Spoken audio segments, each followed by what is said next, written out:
Official. So without further ado, I guess I'm exploiting this word master as often as I can because it just does such a great emphatic job of introducing an idea or a concept. So as Jeff and I mentioned, and I want to thank everyone on behalf of not only myself, because this has kind of been a few things for me. It's been not quite a cathartic release, but it's definitely been an experience to have greater understanding of what I like to call health philosophy. Perspective and philosophy is really what my goal has been when introducing this, because we all have a way of practicing. We all have a style in which we like to engage with clients, interpret information, apply our skill sets. And I'm not trying to focus on any one person. I want anyone and everyone to listen to this to be able to receive benefit from that. In addition, I do believe as an industry, we constantly need to keep evolving because information changes quickly, but so does our ability to apply that information with people. And, we started these masterclass series, which we've done one already. Dr. Ian Holloman last month was great to touch on just how important it is to take the information that you learn and actually find a way to apply it to get a clinical successful outcome. So the goal of these lectures is to give that overarching concept of philosophy, not going into anything specific, because obviously we don't know who may be, in the minds of the clinicians who are listening to this on the other end. But ultimately, we want to introduce this concept for us as a company to really start to shape how we are looking at the human body and human health. And the whole goal of this lecture has been the interconnectedness of everything. So if you see all these different body systems, yeah, they're separate systems. Yes, you can have a specialist whose job it is to specialize in understanding one of them. But as what I would like to think of us as holistic practitioners, if you are that, or integrative practitioners, everything affects everything. And I hope for those who have seen this from its inception up until now, you've seen how we're trying to tie the story together, because humans really do well in telling and receiving stories. So the goal of this has been to tell the story of the body, which is really how the body just tries to maintain itself. The body doesn't know how to disease itself consciously. It becomes imbalanced, which I will explain later, as a result of things that get in the way. And I think we'd be remiss to think we were smarter than a body as a practitioner. The greatest practitioners I've ever met know how to read the signs of the body and work with the body to get things out of the way so the body can get back to doing what it is it knows how to do. And that's survive and ideally thrive. I was going to say survive and procreate, but that's, a foregone conclusion at this point. So what we're trying to do is take these concepts of perspectives. And why I think this is really important is this graphic is a great exercise in understanding that there is two ways of looking at something. You can look at something under a microscope, get really, really deeply detailed, looking at the mechanism of a protein expression of a tight junction protein that may be implicated in leaky gut. But if you don't know how that, lends itself to the bigger picture of looking at something more like that of a satellite, where you're looking over the entire expansive view and perspective, you don't necessarily know how to make use of that information. And what's really cool about this graphic is this could be any one of you on this call. You could be a functional medicine doctor. You could be a functional medicine practitioner. You could be an acupuncturist, an osteopath, a nurse practitioner, whomever you are. We may have our own unique vantage points, but the whole idea is that the human body is the human body. And you can learn a lot from, sharpening your own perspective, but also connecting with other professionals who may do something complementary to you or slightly different, where you can pick up some of their wisdom and some of their insights, and all of a sudden supercharge the effects of what it is you're doing with patient success outcomes, because that's really what it's all about. This company and its intention to make products or to provide the best possible products we can in the marketplace, so the people who take them and the practitioners and doctors who prescribe them have the confidence that they can be an essential piece of the puzzle when it comes to the remediation of an issue or the enhancement of someone's health. Because just because your client's no longer sick, it doesn't mean you still can't do something and make them better.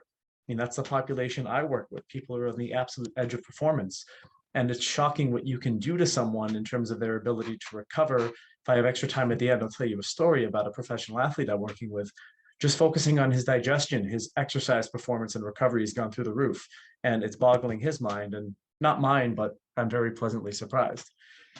And this is kind of the ethos of what this last summary touches on, right? Because everyone starts with knowledge. And when you're there's an old saying that says, when I was young, I wanted to change the world. And when I was wise, I wanted to change myself. And we start with knowledge in an idealistic way. Then all of a sudden we amass the knowledge, and then we start to develop the wisdom of how to use that knowledge appropriately. And the wisdom could be knowing when to run a functional lab, when to potentially pick one supplement over the other, how to make a specific dietary change, because either you've seen it before or you have some insights that may benefit you. Where I'm personally exploring myself and where I wanted to take this lecture is we're in the philosophy side of things. Because if I say everything is interconnected, it sounds right, it sounds cool, but I want to explain that interconnection, which is what I've been doing. And this summary is going to be kind of like putting a bow on everything, but also starting a new frontier, which we're going to be jumping into next month, where we start to dive into something with a lot more detail, taking the conceptual to practical or applicable side of things to a new level on behalf of Master Supplements.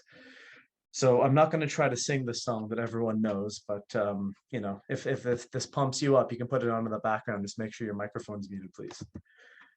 So today it's going to be examining all the body systems through the window of the gut. And the reason we're doing this is, fundamentally, Master Supplements is a digestive company. It's a health and wellness company focusing on digestive health. Later, with the addition of US Enzymes, added systemic health in terms of the implication of how enzymes impact things. So it's kind of a supercharged 1-2 effect. The reason we wanted to look at all the body systems through the window of the gut is because the gut connects to everything. There is a philosophy I've held dear to me for quite some time now, is if you don't know what to do with someone when they're not well, fix their digestion, because it will benefit them in some way, shape, or form. So I'm going to try to explain a quick little summary of everything in relation to understanding the body systems in the window of the gut. So we need to establish this first. This comes back to kind of what our first principle is when we're addressing digestive health, because we, the human, is the host. It, the microbiome, lives within the host. And the microbiome, in my opinion, really is an organ. It's not just a bundle of bacteria that essentially feeds off of what we eat. It is a postnatal organ. It develops, and it matures around the age of 3 for the average person. And over the course of one's life, it goes through a very dynamic flux of evolutionary changes based upon what it experiences. So what's an example of that? Well, based upon the kind of diet you eat, you may influence things like postbiotic metabolites, things like short-chain fatty acids, vitamin synthesis, neurotransmitter chemicals. Based upon the quantity of antibiotics you've had, you will shape the overall profile of your microbiome. Based upon where you travel, you might pick up different pathogens like a parasite or some kind of bacterial infection, which will influence the overall landscape, the terrain of your microbiome. And it's really the interaction between the germ and the terrain, and the germ is representative of all the different microbes, the trillions that live in your small and large intestine, and their influence in connecting to the different body systems that ultimately impact our health as a human. So the easy connection point is healthy microbiome, healthy host. Dysbiotic or disease-promoting microbiome, you can probably finish the latter half of that sentence. So it comes back to this, which drives changes in this. The gut axis has a multitude of different connection points, which are influenced by who we are, meaning our inherited genetic potential from mom and dad, how we live, because stress will likely do more to create or sustain a dysbiotic scenario more than anything else will, short of the diet you eat. What you eat is not only important, it's also what you digest, what you break down, what you absorb and assimilate. And then other aspects of what I would call perturbations, as an infant, were you naturally born or naturally birthed? Were you cesarean birth? Were you formula fed? Were you breastfed? Were you introduced to solid foods a little bit too early and you didn't have the enzymatic capacity to break them down? All of those things will affect all of the areas above. So the gut-brain axis, very, very strong connection that we've talked about between how the vagus nerve regulates the digestive function, the organs that control digestive function, but also the endocrine system in its ability to signal and compensate for something that's going on within the gut. The intestinal barrier function, which we've spoken about over and over again, which is so important to know, is because our guts are two things. They're an absorptive surface first, meaning if you were to look at their design, they are really, really good at absorbing things. which means they're really, really crappy at being a physical barrier. So if that barrier function becomes compromised, both physically, the mucosal lining, and chemically, the things like the antimicrobial peptides and the bacterial secretions that help offset potential pathogens, then we have an immune activated system, or sorry, an immune activated situation, which disrupts the gastromotility of the gastrointestinal system. So we need to understand that this is the next layer of connection that then creates an identification of a pattern. So if you have microbial dysbiosis, well, we know what's going to get out of the gut is going to affect organs that have to clean the body up. So you can see how the connection between dysbiosis might connect to connections or drive issues in connections with the organs like the liver in this case. So dysbiosis driving hepatic portal vein circulation, which compromises another layer because what goes into systemic circulation that can't be filtered out of the body becomes an inflammatory problem for the entire body. And this all originates back to the fact that we have chronic microbial dysbiosis based upon a multitude of variables that we as clinicians need to try to reverse engineer. And eventually, when we cannot ignore these things, the difference between a healthy individual and someone who has a metabolic syndrome phenotype, there's very, very marked differences within the diversity of the microbiome, the genetic count, the flexibility. All these things will influence the functioning of all the different organs based upon how the body is able to respond. And the ultimate manifestation of, I would say, all chronic degenerative diseases, where we're at the point where we're seeing something that can no longer be ignored and is identified and diagnosed as a disease, is a pretty easy story to tell. And I know that was a lot coming at everyone in a very short period of time, but I really, these slides will be sent out. I think those 4 slides in sequence is a really good framework of philosophical understanding, because it allows us to have a better idea of how to connect these dots. And when we connect these dots, we can be way more accurate with how we initiate our treatment plan. So it's not about the simplicity of dysbiosis causes a condition. Dysbiosis essentially just causes dysbiosis. It perpetuates itself. But dysbiosis, chronically unregulated, creates an interplay between what it's associated with: leaky gut, immune activation, metabolic endotoxemia, and an inflammatory response. It's that effect on the body, which basically is a condition of all diseases, because the body is losing its ability to self-regulate. It's back to what I said in the beginning. The body doesn't know how to disease itself. It just knows how to lose the ability to regulate itself. And that's what we call an imbalance. Most people who are on the way to becoming sick, they don't even know they have imbalances yet. These will get picked up early on functional medicine lab tests, where you might see changes in enzymatic activity with certain metabolites in urine or in stool or in blood. But that imbalance becomes the first part of it, which then, if it sustains, becomes a symptom. And a symptom being manifested is the first warning sign of the body trying to tell us, hey, something's not right here. We need to do something about this. And if that system goes on long enough, it becomes a chronic thing and left unchecked. That's what develops into a pathology, where we now have a functional disturbance in a specific area of the body. Because remember, the body is a series of organs, which is a series of tissues, which is nothing more than a group of cells. So that pathology is a functional cellular disturbance that then, if it becomes chronic, we call the ceremonial naming a disease. And then all of a sudden, that person is in some kind of process where they're likely trying to manage diseases with certain drugs or certain targets, where nothing's actually looking at the root cause. We're just sitting wondering what happened to us and why this did happen. And us as clinicians can offer, the shining light or the guiding light, understanding the interconnectedness of all of this stuff. So without further ado, let's get into the review. So we started January, as Jeff said, with energy metabolism. And for me, energy metabolism is foundational, because without energy, nothing matters, nothing exists. The difference between a healthy person and a sick person, more than anything, is the amount of energy that person has, because healing takes a surplus of energy. And if someone is ill, and our mitochondria are really the only thing that generate meaningful energy in our body, they don't have the ability to help intervene at the level of the problem, eradicate the problem, and then regenerate the tissue so it goes back to being healthy.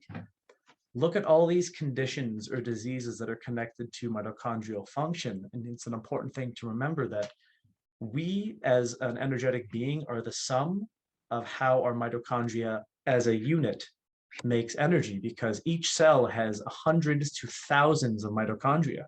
So each of those is dependent upon itself to create a healthy daughter mitochondria, so on and so forth. So a big part of supporting this comes from allowing our bodies to digest and absorb the essential nutrition that feeds our cells so they can have the amount of energy it needs to stay healthy and optimal. And the connection point between this and the gut are twofold. Number one, if we don't digest our food, we don't absorb and assimilate our food. So food not digested is potential nutrition not absorbed. Nutritional deficiencies are the long-running problem here. Secondarily, dysbiosis, if it becomes a systemic problem via leaky gut or whatever, those inflammatory compounds, when they are able to interact inside of a cell, can cause something that we know as a cell danger response. A cell danger response is where your mitochondria change their roles as power plants or energy factories and become more like, threat detectors and battleships. So they switch away from energy production to trying to neutralize threats that may be in the form of a virus, a pathogen, an infection of some sort. So an important thing when it comes to understanding energy production and its implications for gut health is we need to digest and we need to keep our gut healthy, or else we risk initiating mitochondrial dysfunction and the potential long-term consequences of systemic mitochondrial dysfunction as it relates to energy and well-being. That's how we started the story. Then we talked about the circulatory and the cardiovascular system, or I should say the primary circulatory system. And the important message here is when something gets into the circulatory system, it goes everywhere. The circulatory system is one of the main highways of the body, and the whole purpose of it is to transport things like nutrients and various other compounds around the body so they have an ability to be delivered. Oxygen delivery to tissues, waste removal, carbon dioxide removal, and expulsion back to the environment. And when we have a gut that's leaky enough, it gets into this primary circulatory system and it causes a direct immune response, an immune activated response that will always create unnecessary inflammation as the attempt the body uses to heal. When the immune system is chronically being triggered, that acute inflammation becomes chronic. And I do believe personally that it is that chronic long-term immune activation via things from your digestive system leaking into your primary circulatory system that causes a lot of the organ-based dysfunction we see in people who suffer from chronic degenerative conditions. Because it's important to remember that organ tissue cell thing is essential, because what gets into our digestive systems that's meant to get into our bloodstream is typically things that provide nutrition for the body. When you have things that are meant to leave your digestive system in the form of waste getting into your body via the circulatory system, those cells become very compromised. And then we have the other circulatory system that I do believe needs a lot more attention in the context of health and wellness, because our lymphatic system is a bit of an unsung hero. The lymphatic system really does deal with toxicity. So if our toxic burden is too great to vacate on a regular basis, it's like, the opposite problem we want with our bank accounts. We want more money coming in than going out. That's a good scenario for our bank accounts. But for our body, in the context of toxins, too many toxins coming in versus the ability for us to remove toxins creates a big burden on the lymphatic system, because the lymph nodes we're a very high concentration of things like T cells and B cells, and the main immune cells that break down and neutralize threats reside. And if we are chronically having things seep into our lymphatic system from our GI systems being excessively leaky, we can overrun the ability of those immune cells to really neutralize the threat. And it's important to understand this, because even though it's kind of the secondary circulatory system, the lymphatic vessels in the body are twice as numerous as the cardiovascular vessels, and they always do intersect at some point. So it's really important that if we're addressing a client who you suspect has had a lot of GI issues and you want to undergo some sort of detoxification or cleansing protocol, taking care of the lymphatic system is essential, because the lymphatic system is a way we get a lot of toxic material out of the system. And it's why a lot of people have a lot of skin breakouts when they undergo some kind of detox, is the body is trying to push things out of our system at all costs. So making sure that we're drinking high quality water, getting good amounts of natural light or infrared light, exercise, activity, and movement is a great way to support the lymphatic system, because directly supporting the cardiovascular system affects the lymphatic system and vice versa. And then from there, we went to the respiratory system, which is a little bit of a departure, because from a functional perspective, we know the respiratory system connects to the cardiovascular system via the ability to oxygenate blood. But we did actually discuss that anywhere there's a mucosal lining, there's a microbiome. So that means inside the lungs, there is a small, albeit not primary, but what I call a secondary microbiome, which also fits under the categories of the oral canal, the nasal cavity. They have their own microbiomes, because anywhere there's a membrane, there are microbes that can inhabit it. And the lung microbiome is very specific. It has a high diversity, but a much lower quantity of bacteria than the gut. However, if our gut's leaky, one of the potential issues that happens is the contents, including the different kinds of microbes that live in our gut, can translocate, impact the microbiome within the lungs, which can also impact what gets into blood flow and lymphatic flow, because there is that crossover point there. And when that is problematic, you have this immune activation that will migrate systemically, because a dysbiotic lung microbiome is probably very closely tied to many respiratory problems, especially in children and people who suffer from, random bouts of asthma. So the understanding that a breach in our gut barrier, which can translocate and negatively impact other microbiomes, and we can also talk about this with oral issues and chronic sinusitis, treating the gut or addressing the gut is a very strong and strategic way to potentially help these things when some of these other remedies fall down. And then we switched gears and we got into what I call the main connection systems. So I refer to the nervous system as the fast system. And the area that's most important for us to be able to relate to as clinicians is the autonomic nervous system, specifically the parasympathetic side, which I call rest, recover, and digest, and the sympathetic side, which I call fight, and flee. And that's the first time I've said that with them, mispronouncing one of those words, because I always get them jumbled. So the parasympathetic system is what should predominate for the most part on our resting default basis, because parasympathetic can be thought of as anabolic. It can be thought of as regenerative. So basically, when our system's in a state of parasympathetic activation, our body can regenerate and renew itself.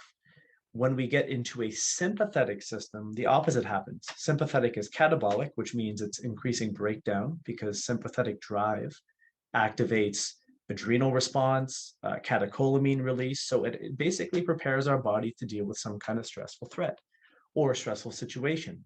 A positive aspect of that is exercise. You want to have sympathetic activation during exercise, because that is going to allow our bodies to deal with the stresses of the activity in question.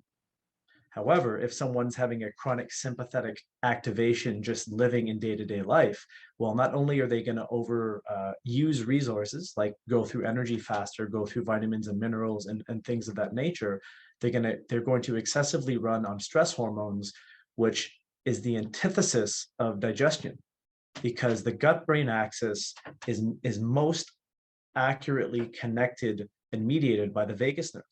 And it's a two-way axis, meaning it's head down to gut, but it's gut back up to head. So if our gut's leaky, things that are circulating in our bloodstream are able to cross the blood-brain barrier and drive a sympathetic response via immune activation.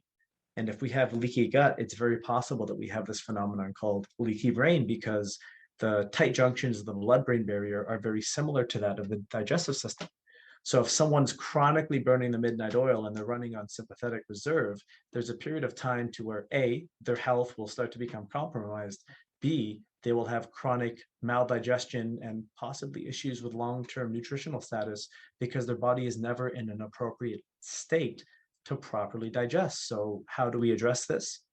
Looking at things like heart rate variability and understanding the patterns of this person's nervous system while we're supporting digestion, because when someone's sympathetically dominant, they're not going to be making things like hydrochloric acid, like enzymes, like bile, and the gut motility is going to be very altered.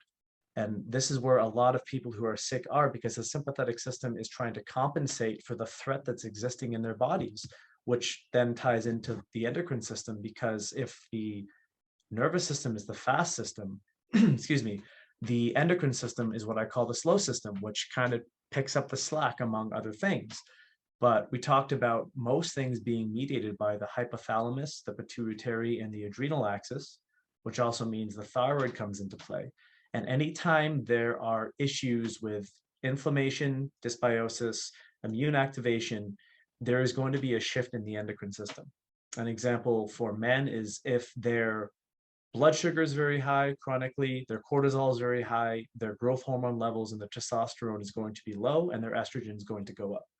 So long term, that's going to change the expression of what it kind of means to have male characteristics, because hormones are the most powerful modulators of biochemical activity in the body.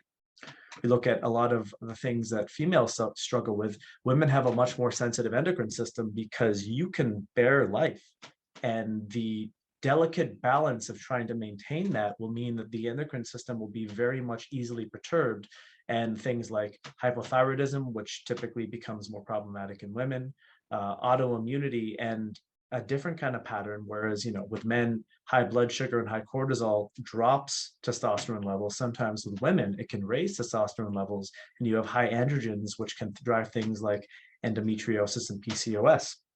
All of this coming from a chronic leakage, if you will, of things from our digestive systems that affect systemic circulation, affect all the body systems we spoke about, and ultimately lead to the body trying to correct itself. And issues with the nervous system and the endocrine system, they're never by accident. They are the body trying to rectify an issue or a problem, and that's simply the best choice that the body could make at any given time, because it only has so much bandwidth.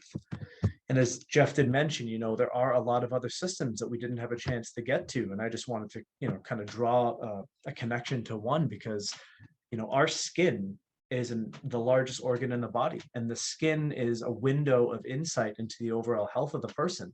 And if you look at what can happen in terms of poor gut function as it manifests on the skin, here's an easy thing to piece together.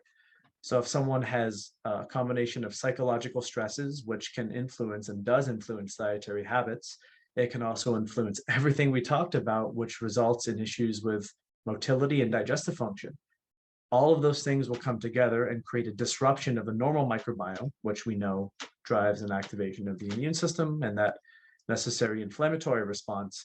And as a result, it can influence the upregulation of sebum, or the transportation of primed immune cells to the skin via circulation. So when we see people have things like acne or psoriasis, rosacea, stuff of that nature, it's never just a skin problem. And these people suffer with topical things when they don't necessarily know that what they eat, how they eat, if they're digesting, what's dysbiotic in their system could be the driver of that. Most people don't know that when we form in the womb, the uterus, our body kind of forms the heart and the digestive system first, and then it kind of folds over itself, because the cells of our skin are the most closely related to the cells of our GI system. So the fact that they're so interconnected means that one is an insight to the other. And if, I think back to teenage days, a lot of acne becomes very transient, and it's hormones that actually rectify it. But what drives acne for the most part is chronic dysbiosis. Or even the muscular system. Chronic muscle inflammation has its own cytokine. It's called the myokine.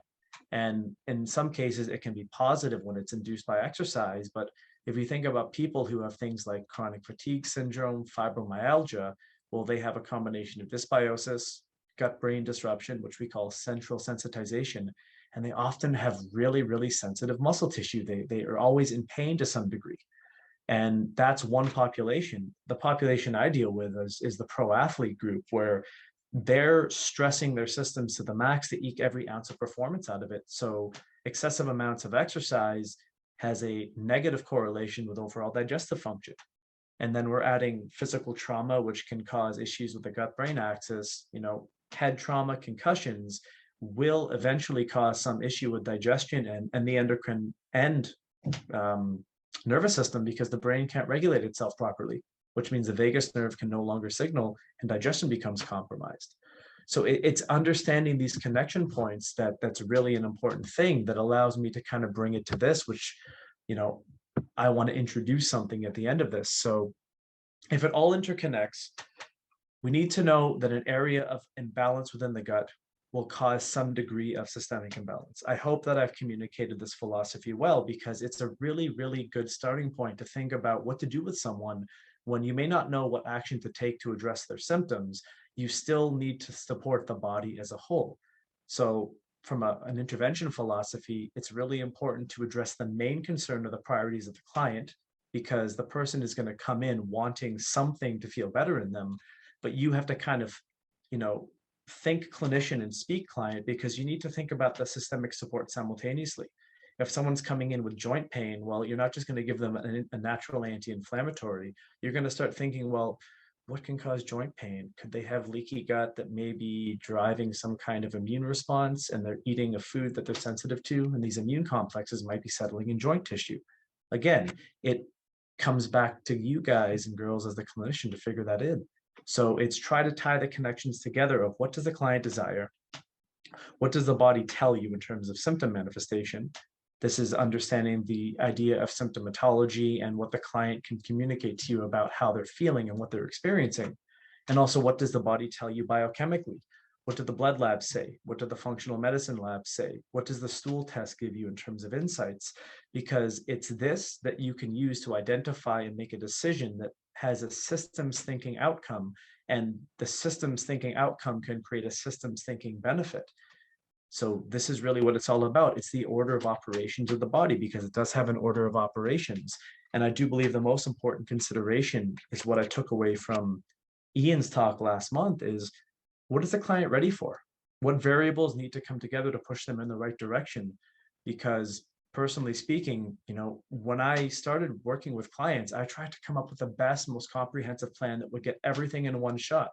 And I've really refined my approach, especially with people on the edge of performance, where I'm blown away by simply focusing on fixing their digestion and seeing what that does, and giving them a probiotic and seeing how that shifts things. And all of a sudden seeing changes in energy levels, body composition, muscle mass, and their performance going up. And there's so much more that I can theorize doing, but sometimes it's always best, actually, not sometimes, to address the client where they are. So with that being said, I want to introduce what we're calling the master philosophy. I told you I would exploit that word for absolutely all it's worth. This company has a very interesting and unique portfolio of products. And knowing how to use those products is probably the most important thing, because, you know, a master craftsperson understands every tool in their toolbox, but they also know how to use each tool very appropriately. So the master philosophy is really addressing complete care.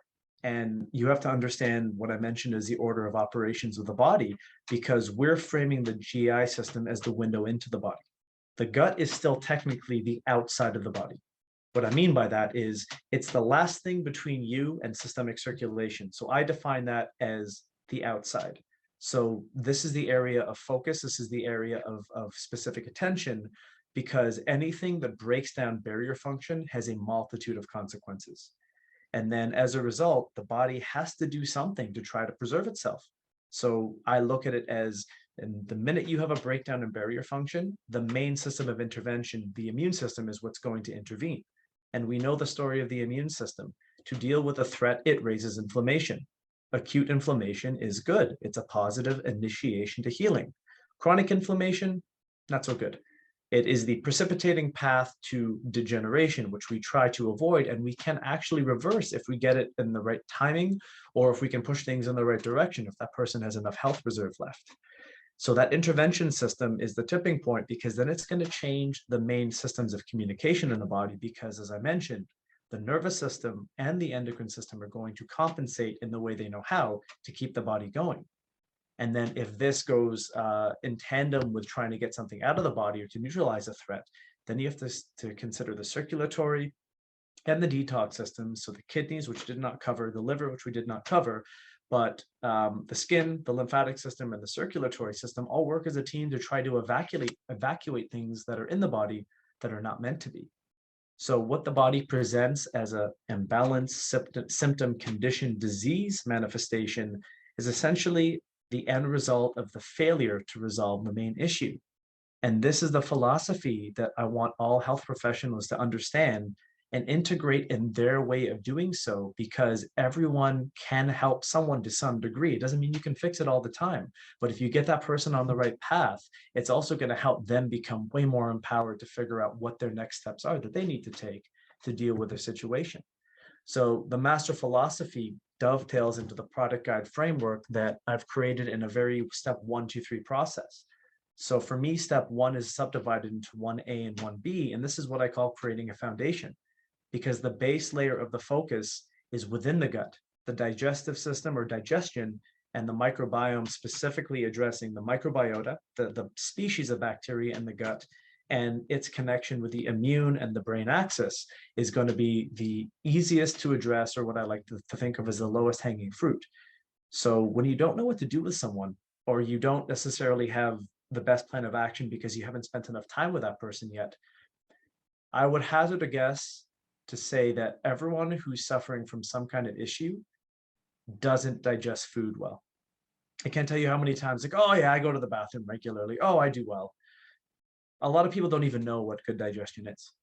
So supporting the initial aspects of understanding that if someone doesn't digest protein, that can have a multitude of consequences stemming from dysbiosis to amino acid deficiency. If someone doesn't digest carbs or fats, that can be an energy problem, that can be a neurological issue, what have you. So our basic initial product guide focuses on the support of hydrochloric acid, the support of enzymatic release, and we can subdivide the different enzymes based upon what that client needs.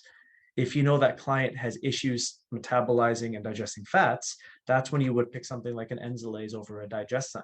If that person is a competitive athlete who eats 4,000 calories a day, that's when you pick a digestion plus over a regular digestion. Understanding that that person has completely compromised digestion gives you that insights as to where to stack the different digestive support products, and understanding what order of operations you can start to take them out as that person gets better. That's 1A. 1B is looking at the dysbiosis side of things, because we know nothing good comes from dysbiosis. I believe that's a very fair statement. So understanding that not only do we have various probiotic supplements that can target different areas of the small and large intestine, or find a holding pattern systemically, we can also cleanse the GI system using something like Enzymes. Or if they've had an antibiotic course recently, you can replete the microbiome focusing on diversity using something like Bioenzyme. And then you can nurture and feed that microbiome very, very accurately, knowing how to use things like sun fiber, true fiber, or betazyme, also to keep the immune system at bay while that dysbiosis is being intervened. And the complexity of this really comes back to products to support digestion, products to address dysbiosis, to help remediate dysbiosis, and to encourage the growth of those beneficial bacteria that you're trying to promote, in conjunction with all the other decisions that you will make as a clinician to support that person. Lifestyle, sleep, circadian rhythm, diet, exercise, relationships in their life, sense of purpose, what have you. When you can harmonize I wouldn't call them the support, but they're the peripheral aspects of what makes a human healthy versus what makes a human sick, you supercharge these effects. So this is where we start as a step 1, and all of you as the clinicians will be able to decide dosing and protocols and durations of how to use these products based upon what the client's going to present to you via symptom manifestation or the retraction of symptoms, as well as the benefits you may see with improved values on a functional medicine lab. Then from there, you can go to step 2, which is what we call broad spectrum systemic support. So here is dealing with immune activation, oxidative stress, and detox as we can in a very broad, not specific way. So understanding, to what degree of inflammation is this person presenting? Is it an acute thing? Is it a chronic thing? Is it serious inflammation? That can help you decide, what products to use in what order of operations. An example, Youthzyme is a very powerful combination of superoxide dismutase and catalase. So those antioxidants are incredibly beneficial for high levels of production of pro-inflammatory cytokines. Therozyme is a broad spectrum proteolytic enzyme that works on multiple different axes of the body to help the immune system break down and remediate proteins that drive inflammation. Those are two very different products that have very different effects that are very complementary in their use, but there may be a scenario where you may want to use one before another or use them at the same time. And then understanding how something like chlorozyme can really help with gut toxicity, how sulforozyme can activate our epigenetic antioxidant pathways via downregulation of that pro-inflammatory transcription factor, NF-kappa B, as Dr. Eric Belkovich mentions, and raising our NRF2 processes so our body can make the antioxidants to help neutralize the inflammation coming in. Using vitamin D3 in specific times a year when chronic vitamin D deficiency is rampant in the Western world, it's no wonder that just getting someone's vitamin D levels up seems to make everything better. Or going one step further, focusing on immune synergizing nutrients, something like Immunozyme with its fat-soluble vitamins and its specific profile of microbes, or something like Tavigo or Sun Spectrum, which are anti-inflammatory compounds that have systemic benefits when it comes to helping the neurological side of things or helping just general antioxidant systemic support. So this is where the multitude of crossover can come in, because now you're taking it to another level by addressing not only the person's digestion, which is general, now you're getting into what the compromised digestion and dysbiosis can create as a peripheral side effect if this is going on for too long. And that brings us to step 3, which I like to think is focused and specialized support. So here's where you get into our targeted products. And it's key where the last line there says the targeted products comes with the knowledge of these key areas that can be affected or often are presented in the context of symptomatology. So using the body systems guide allows you to understand, well, why would I use Czyme for a respiratory problem? Why would I use something like nattokinase or lumbrikinase for a circulatory thing? If I'm trying to deal with someone who has severe gluten intolerance or a child who has behavioral issues that you suspect is from gluten or dairy, why does glutathione work on that axis? Why would I use something like a Sun Spectrum as a fiber? Well, what does the alpha lipoic acid and the turmeric do to help combat inflammation? So it's understanding how to layer this in for a further path of treatment. And by no means is this list comprehensive for everything you can give someone, but it's the philosophical approach and understanding that the company wants to take to show you that no matter what your client is dealing with, anything and everything that supports the digestive system into that immune, oxidative stress, inflammatory response will help that person heal, because it's not the products that heal the person. It's not the clinician. It's the clinician, in my opinion, the clinician's ability to read the signs and symptoms of the body, to see what's in the way of that person from becoming healthy. And when you can get those blockages out of the way, things can flow. It's like throwing a big rock in a river. You see the water flowing around the river, but at that rock, it creates a lot of turbulence. So the whole idea is to understand how to work with the body to get the body back to a state where it does the one thing it knows how to do. It just exists and expresses health and vitality. And so many people nowadays are trying to get back there. And I think they've been more confused now than they've ever been. So, we as clinicians are the guiding lights to help people find their way through the dark, so to speak. So that, ladies and gentlemen, was the final chapter in book 1. Starting next month, we just came up with the idea to dive into the concept of the master philosophy in deep detail. So the way I want to look at the beginning of book 2, the next chapter in the saga, the next book in the saga is a better way to describe it, is connecting concept with action. Because in my clinical experience, I've learned that everyone has good intentions, and the best plan that is written for someone that is not implemented is the most useless plan at the end of the day. And with that, everyone, we did it.